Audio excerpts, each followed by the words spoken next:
खबरों की दुनिया से 24 घंटे 7 दिन आपको रखेंगे अपडेट। गली मोहल्ले, गांव या शहर की हो बात, देश दुनिया या राजनीतिक अपडेट, खेल कूद हो या सिने जगत की कोई भी अपडेट, हर छोटी बड़ी खबर से रखेंगे आपको अपडेट। हम हैं अपडेट इंडिया, सच सच्चाई के साथ।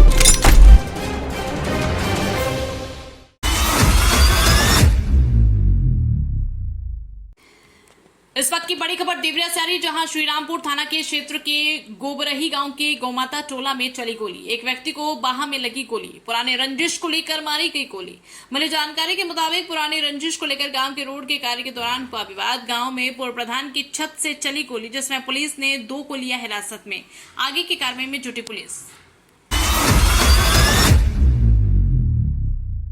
जिले के गांव समसपुर माजरा में एक गांव गौशाला में बैठे गोकुलधाम गौ सेवा महातीरथ गौशाला के संचालक सुनील गुलिया पर 2 व्यक्तियों ने आकर अचानक हमला कर दिया, जिससे वे बाल बाल बचे। बता दें कि समसपुर माजरा में सुनील गुलिया गौशाला में बैठे हुए थे, तभी 2 युवक रिंकू व मोहित आए और सुनील गुलिया पर पिस्तौल तान दी। जैसे ही उन्होंने गोली चलाई, पिस्तौल अटक गई, जिस पर सुनील गुलिया के ड्राइवर व स्वयं सुनील गुलिया ने दोनों को काबू किया, लेकिन मौके का फायदा उठाकर दोनों मौके से फरार हो गए।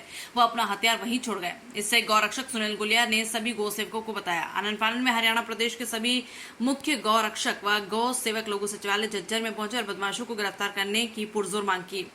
इस दौरान सुनील गुलिया ने बताया कि पुलिस कमिश्नर व डीसीपी ने उन्हें 2 से 3 दिन में बदमाश को गिरफ्तार करने का आश्वासन दिया है। यदि गिरफ्तार नहीं किया तो बड़ी महापंचायत गौशाला झज्जर में की जाएगी। उसके आगे की रणनीति गौ सेवा प्रतिनिधियों द्वारा तय की जाएगी। पीड़ित सुनील गुलिया ने बताया कि गोली चलाने वाले पहले दिल्ली की गौशाला में मैनेजर के तौर पर कार्य करते थे।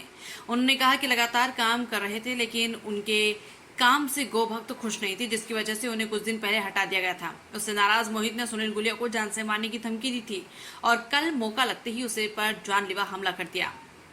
झज्जर से नेशनल न्यूज लाइव के लिए राकेश कुमार की रिपोर्ट। आप बताएंगे ये कल की जो घटना थी उसके विषय में आज 2 भक्तों ने, समाज ने, पंचायतों ने गौशाला के अंदर पंचायत की है और कमिश्नर साहब के सामने अपना ज्ञापन सौंपा है कि भाई जो अपराधी हैं उनको जल्द से जल्द पकड़ा जाए और मेरे को शिक्षा दी जाए। दूसरा, जो हमारी गौशाला है उसके गौशाला के लिए हथियार जो लाइसेंस की व्यवस्था है वो की जाए। ज्ञापन हमने यहाँ पर सौंपा है। पंचायत ने ये निर्णय लिया है कि भाई 2 से 3 दिन का प्रशासन को समय दिया जाए। अगर इस समय रहते उनको नहीं पकड़ा जाता है तो बड़े रूप में महापंचायत का आयोजन गोकुलधाम में किया जाएगा। अगर फिर भी नहीं होता है तो हरियाणा ही पूरे भारतवर्ष से गौ भक्त जितनी खाप पंचायतें हैं, संगठन हैं, पंचायतों ने हमें आश्वासन दिया है कि हम सहमत हो आप? हाँ, मैं प्रशासन ने जो आश्वासन दिया उनसे सहमत हूँ। जो हमारी खाप पंचायतें हैं, हमारे गौ रक्षा दल के संगठन हैं, गौशालाओं के संगठन हैं, गौ भक्तों के संगठन हैं, उनसे हम सहमत हैं, क्योंकि ये जीवन हमारा नहीं है, ये जीवन उन्हीं का है, उन्हीं के लिए, गौ माता के लिए, समाज के लिए। तो समाज ने देखना है, जो करना समाज ने करना है, हम समाज के साथ हैं। किसी पे संदेह है क्या सर? आपको नाम दिया है आपने? हाँ, मोहित नाम का जो लड़का है उसके साथ रिंकू है, उन दोनों ने इस वारदात को अंजाम दिया है। बाई नेम हमने FIR दर्ज कराई। कहाँ के रहने वाले? ये समसपुर माजरा गाँव कुंडन के पास होता है, वहाँ के रहने वाले। कोई दुश्मनी आप लोगों की पहले से? दुश्मनी, ये जो मोहित नाम का लड़का, ये हमारी जो दिल्ली में गौशाला है वहाँ पर सुपरवाइजर में काम करता था। तो इसकी सेवा को जो कुछ टाइम इसने सेवा अच्छी की, 2 साल इसने सेवा दी, लेकिन कुछ लापरवाही इसकी हमारे सामने आई। तो हमने वहाँ पर दूसरा स्टाफ भेजा। तो इसको लगा कि भाई यहाँ से मेरी कहीं ना कहीं अब छुट्टी करेंगे।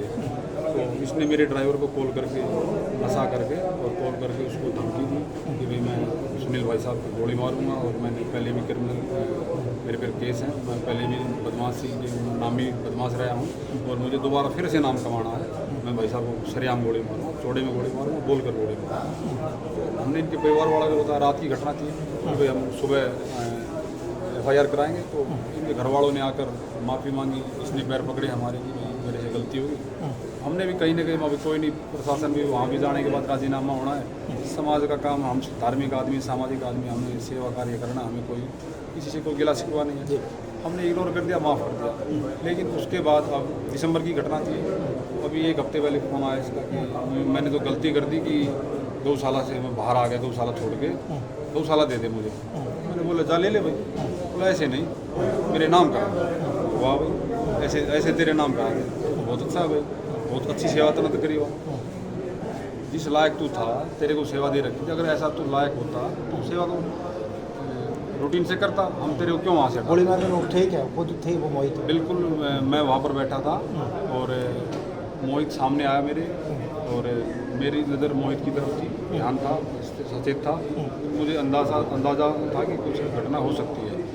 इतने में पीछे से जो रिंकू नाम का लड़का है, वो पीछे से आके उसने मेरी यहाँ कनपट्टी पे पिस्टल रखा, और रखते ही जैसे मैंने कुर्सी दूसरे हाथ से सचेत था, कुर्सी उठा के मैंने मारी, इतने उसने आवाज़ आई कट देने, लेकिन वो मिस फायर हो गया। गोली उसमें अटक गई, चल नहीं पाई। मेरे साथ ही पीछे मेरा ड्राइवर खड़ा था, इतने उसने गोली भर दी, और मोहित ने पिस्टल निकाला, लेकिन वो तब तक उसको कंट्रोल किया तो वो करके वो भाग गया, और पीछे से फिर वो छोड़ा के वो भाग गया, और हथियार वहीं पर हमने जमा करा। ये घटना गौशाला की है? नहीं, ये समस्तपुर माजरा उसी के गाँव की। ठीक, आप वहाँ गए हुए थे? हाँ, मैं गया हुए थे, सामाजिक कार्य। ठीक। Thank you. कमिश्नर से मिले, क्या मामला था? सबसे पहले तो हमने आज यहाँ कमिश्नर साहब भी और एसपी साहब दोनों यहाँ ज्वाइन किया है, बैठे हैं।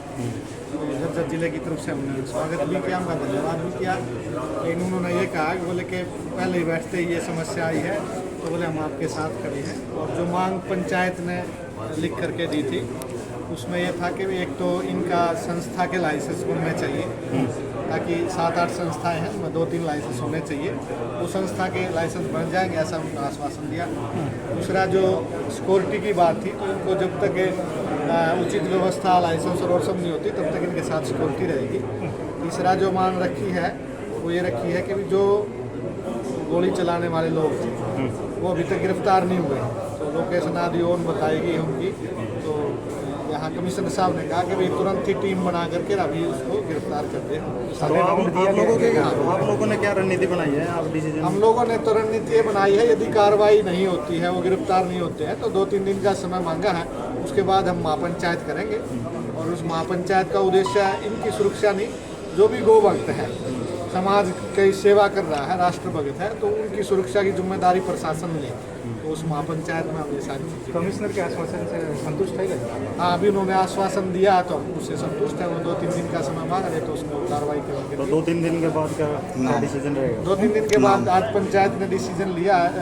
जो ब्रह्मानंद जी हमारे अध्यक्ष थे पंचायत के आज, तो उन्होंने कहा कि भाई फिर महापंचायत करेंगे। क्या नाम से? मेरा नाम आचार्य योगेंद्र महाराज, अध्यक्ष गौर।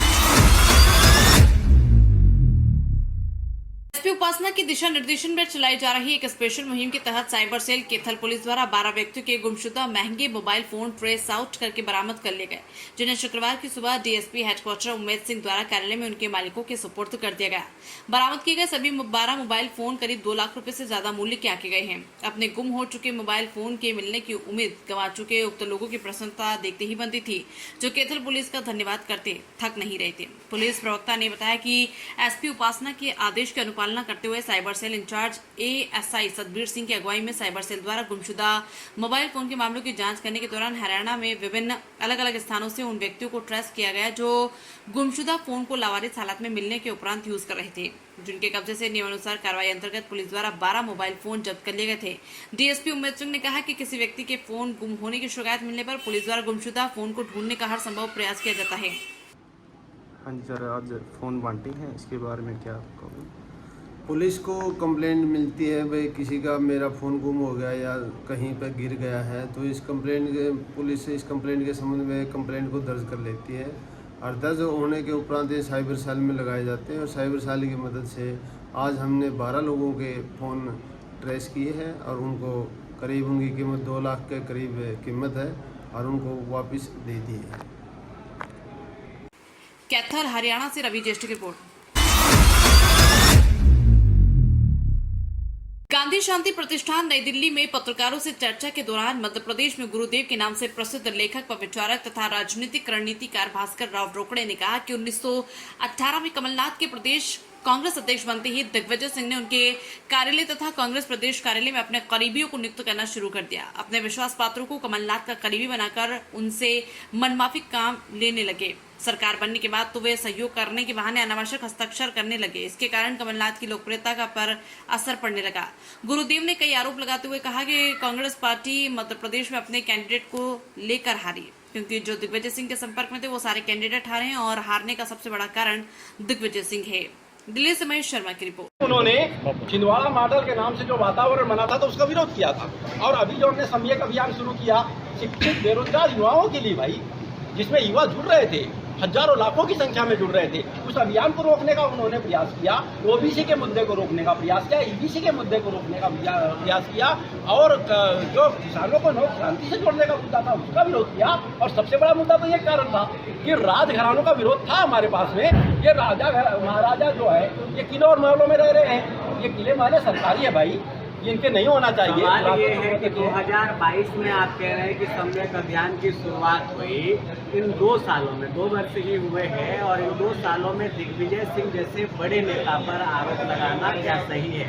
और अगर आरोप लगा रहे हैं तो इसके पीछे तथ्य क्या है? हमारे पास तथ्य है, हमारे पास तथ्य है। उन्होंने रोका हमारे अभियान को, यही तथ्य काफी है भाई। युवाओं के अभियान जो 58 साल की रिटायरमेंट आयु 60 साल पहले दिग्विजय सिंह ने किया था, इसलिए उनको लगा ये तो मेरे परिवार है। शिक्षाकर्मी संविदा भर्ती उन्होंने शुरू किया था, उन्होंने जो है डेली वेजेस वाले नौकरी वाले 28,000 की छटनी उन्होंने किया था, उनको लगा ये मेरे पर हमला किया जा रहा है, इसलिए उन्होंने इसका रोक लगाना शुरू कर दिया।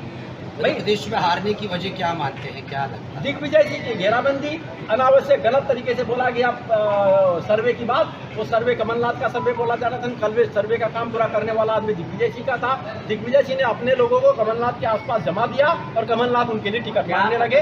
103 टिकट गलत दी गई, 103 टिकट गलत। पत्रकार वार्ता से पहले आपने कांग्रेस के कार्यालय में कांग्रेस के जो आला कमान है उनसे मैंने आदरणीय राहुल गांधी तक पत्र भिजवाया है, मैंने बड़े नेताओं तक भिजवाया है, कांग्रेस के राष्ट्रीय अध्यक्ष सम्माननीय मल्लिकार्जुन खड़गे तक बात पहुंचाई है, सुरजेवाला जी तक बात पहुंचाई है, जितेंद्र सिंह जी तक बात पहुंचाई है, के राजू जी तक बात पहुंचाई है, मैंने सब तक बात पहुंचाई। खड़गे जी से आपकी बातचीत भी हुई? आपने 1.25 घंटे की मीटिंग हुई। अच्छा, तो क्या चर्चा उसमें हुई? क्या चर्चा में उन्होंने हमारे सम्यक अभियान के मुद्दों की बड़ी तारीफ करते हुए कहा था कि इन मुद्दों को निश्चित रूप से राष्ट्रीय स्तर पर कांग्रेस पार्टी को अपनाना चाहिए, इससे निश्चित रूप से कांग्रेस की सरकार बनेगी। उसमें से उन्होंने एक मुद्दा कर्नाटक में लिया, उन्होंने बताया कि था, और वो था ओबीसी वर्ग को आबादी के अनुपात में। आप क्या चाहते हैं? आज की पीसी का मकसद क्या है, क्या कुछ कहना चाहते हैं? मैं ये चाहता हूँ कि मध्य प्रदेश में जो कांग्रेस रसातल की ओर जा रही है, जो गांधीवादी विचारधारा की पार्टी है, इसकी यह हालत नहीं होनी चाहिए। ये पार्टी पुनः उठ के आना चाहिए। इसके लिए ये जरूरी है कि जितने भी राजा महाराजा हैं, राजघरानों के लोग हैं, इनको कांग्रेस की पार्टी के मुख्य धारा से हटाकर आम लोगों में से, आम कार्यकर्ताओं में से किसी व्यक्ति को नेतृत्व सौंपा जाए और वो दिग्विजय सिंह का आदमी ना हो। अगर बात करें मध्य प्रदेश में 29 की 29 सीटें कांग्रेस हार गई और उसमें समीक्षा बैठक के नाम पर सिर्फ खेल हो रहा है, क्या कहेंगे आप? बिल्कुल हो रहा है। मैंने तो 7 फरवरी 2024 को ही एक कार्यक्रम में कह दिया था, स्पष्ट कर दिया था, यदि मेरे प्लान के अनुरूप टिकट दी जाती है तो 29 में से 14 सांसद जीतेंगे, लेकिन पूरी टिकट गलत दे दी गई। और वो टिकट दिया किसने?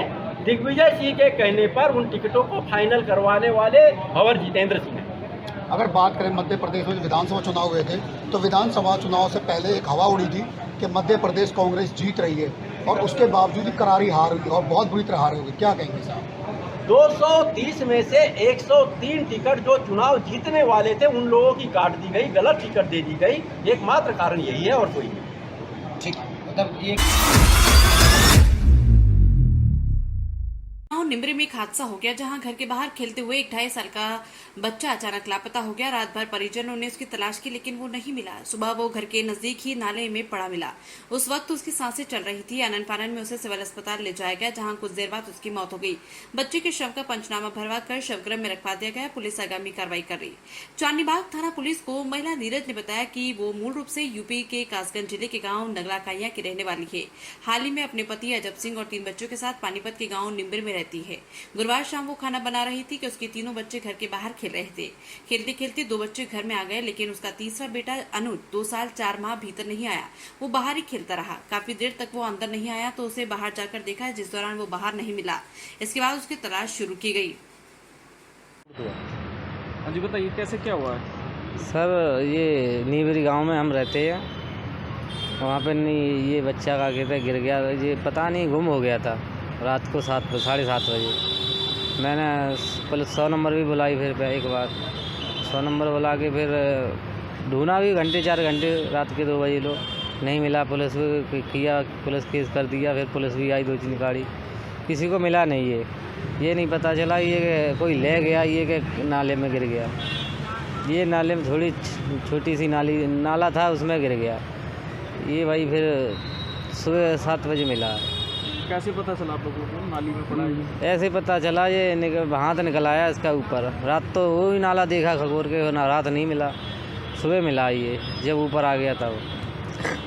अच्छा, कितनी उम्र थी उसकी? 2.5 साल। क्या नाम था इसका? नाम तो अभी अनुज नाम था। पिताजी का क्या नाम है? पिताजी का भी नाम मुझे पता नहीं है, अभी फ़िलहाल में थाने गए हुए हैं। फिर अभी यहाँ क्या करवाने के लिए आए? यहाँ आए थे, क्या कहते हैं, पता बच्चा का का सांस हो, इसलिए चेक कराने आए थे। पुलिस केस था, उन्होंने कि इसमें लेके चलो। अब उसका पोस्टमार्टम हो रहा है। आपका क्या नाम है? ब्रजेश। क्या हुआ? वो नाले में डूब गया था बच्चा, छोटा सा नाला, उसमें डूब गया था। हाँ, घर के पास। बच्चे की उम्र कितनी थी? 2.5 साल। कब हुआ ये? सुबह शाम 7 बजे। तो उसके बाद आपने कहीं तलाश किया? बहुत तलाश की, कहीं नहीं मिला। शिकायत भी दी थी पुलिस में? हाँ, पुलिस में भी दर्ज किया। तो पुलिस ने क्या कहा? पुलिस में भी बहुत ढूंढा, उसे भी नहीं मिला। फिर कैसे मिला ये? सुबह मैं जगी थी, मेरे बड़ा वाला लल्ला जगा, तब उसने कहा कि मम्मी घर है, लल्ला का हाथ दिख रहा है नाले में। पटिया पड़ी थी, उसकी पटिया ही नीचे फंस गया था।